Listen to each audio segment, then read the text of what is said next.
nggak sih, sampah plastik di Indonesia tahun ini sudah mencapai 7,68 juta ton loh. Plastik memiliki cara pembuangan yang sangat berbahaya bagi nelayan, wisata bahari, makhluk hidup, dan juga udara, kesehatan, dan lain-lainnya. Nah, bagaimana kita bisa mengurangi sampah plastik yang ada di Indonesia? Mari kita simak videonya.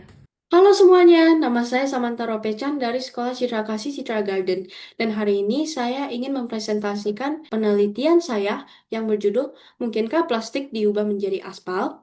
Apakah kalian tahu bahwa Indonesia sekarang menduduki peringkat kelima sebagai penghasil sampah terbesar di dunia? Semenjak 2024, Indonesia telah menghasilkan sampah sebesar 70,6 juta ton, di mana 9,9 juta ton itu merupakan sampah plastik dan 78% dari sampah plastik merupakan jenis sampah plastik kemasan makanan. Menurut data box Kata Data, diperkirakan bahwa 9,9 juta ton sampah plastik akan dihasilkan pada tahun 2025. Dan juga ada prediksi bahwa 800.000 ton sampah plastik akan dibuang ke Laut Indonesia. Selain plastik, aspal merupakan bahan yang berlimpah di Indonesia, tetapi karena kurangnya pengolahan industri lokal, negara yang menjadi importer aspal minyak yang besar.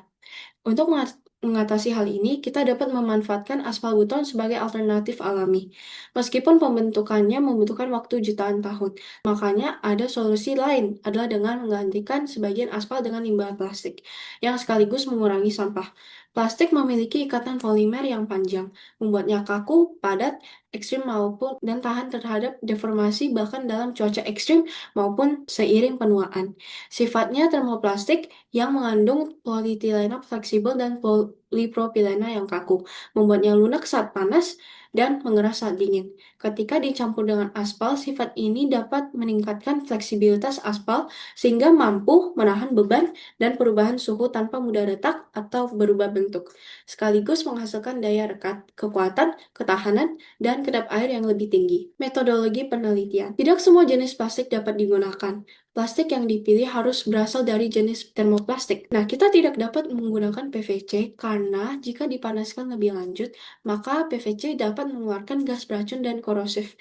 Dalam penelitian ini, peneliti memilih menggunakan PET dari botol minum karena mudah ditemukan. Nah, alat dan bahan adalah gelas kimia, spatula, pembakar spiritus, korek api, tripod, dan kawat mengukur.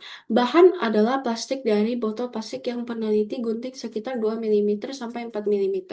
Nah, langkah-langkahnya adalah setelah kita mencuci dan mengeringkan limbah plastik agar tidak ada partikel-partikel yang lain berada di plastik yang dapat mengefek eksperimen kita, kita dapat menggunting plastik menjadi potong-potong kecil 2 mm sampai 4 mm. Lalu panaskan dengan menggunakan pembakar spiritus, lalu amati waktu dan temperatur cair meleleh, lalu amati tekstur pengerasan, kemudian langsung gunakan dalam aspal atau di agregat. Data dan hasil yang diharapkan. Hasil dari analisa eksperimen ini adalah hasilnya cocok digunakan sebagai perekat jalanan karena tekstur lengket, jadi tidak gampang deformasi, sehingga memperpanjang umur jalan.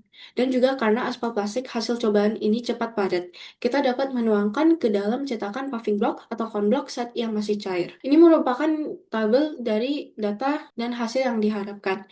Temperatur cair adalah sekitar 250 derajat Celcius atau lebih. Temperatur padat sebagai aspal adalah sekitar 100 derajat Celcius, memadat dan tidak bisa deformasi lagi.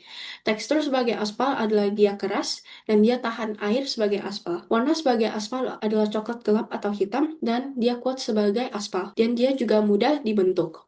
Nah, ini merupakan foto dari hasil eksperimen saya. Seperti yang bisa kita lihat bahwa ini memiliki warna yang hitam dan juga keras. Kesimpulan dan saran. Botol PET dapat dipakai untuk aspal. Jadi hipotesis peneliti benar.